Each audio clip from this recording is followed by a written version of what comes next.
In light of the most recent research, gene mutations produces the foundation or the diathesis from which an individual later in life will develop schizophrenia.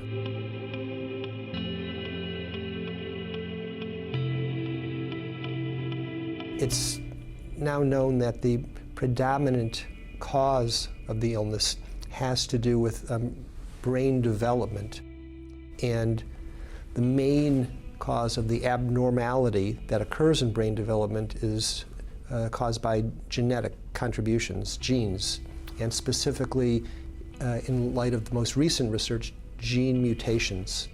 It is not a single gene autosomal dominant disorder like cystic fibrosis or Huntington's disease. It is a multigenic, complex genetic disorder like type 2 diabetes or essential hypertension.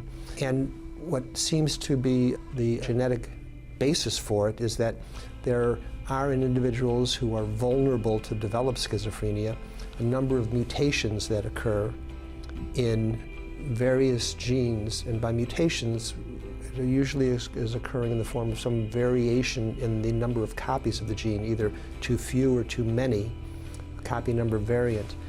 And if too many mutations occur in different genes, or if the mutations occur in genes which are critical for the production of proteins that are involved in brain development, cell migration, synaptic connections, this sort of produces the foundation or the diathesis from which an individual later in life will develop schizophrenia. Many people have their onsets when they're using drugs, so it's not clear if it's a toxic psychosis or it's schizophrenia.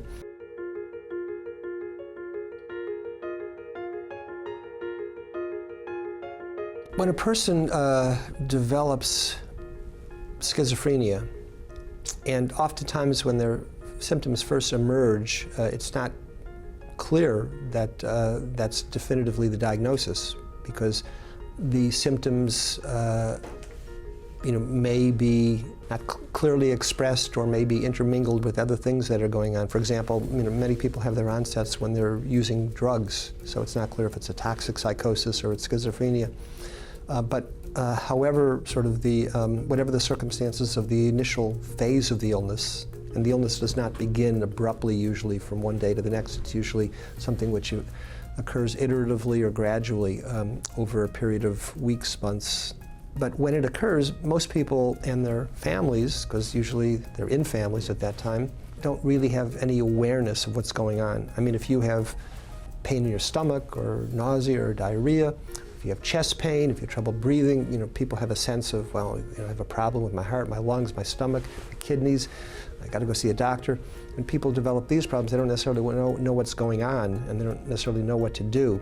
So they're pretty blindsided. Then when they get treated, assuming they get treated, and that's not always the case, at least readily, and they get better, and they feel, oh, I don't know what that was, but that's over and done with, I'm going to get back to, but what they don't appreciate is the fact that the illness is really a recurrent and lifelong illness. There's also a broader range of environmental contributors that have been determined to increase risk for developing schizophrenia in vulnerable people.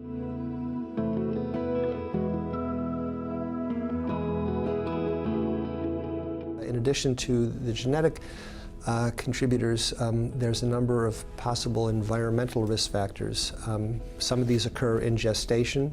So if the mother is exposed to some toxins, let's say they abuse drugs, let's say they get the measles or some kind of viral infection while they're pregnant, if they're undernourished because of some kind of starvation or other type of crisis that's the environment, if there's a traumatic delivery at birth, hypoxia, brain trauma that occurs during a delivery, and then early in life, if there's some type of severe deprivation that occurs to the infant, these are contributors.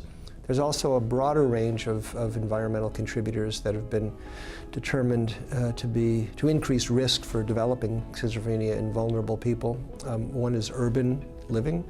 Another is being an immigrant to a new culture where you're not easily or readily assimilated, but you're maintained as sort of a separate. recreational drug abuse or drug use. So if you have genetic vulnerability to the illness and you happen to experiment with cocaine or methamphetamine or smoke pot, these are risk factors also.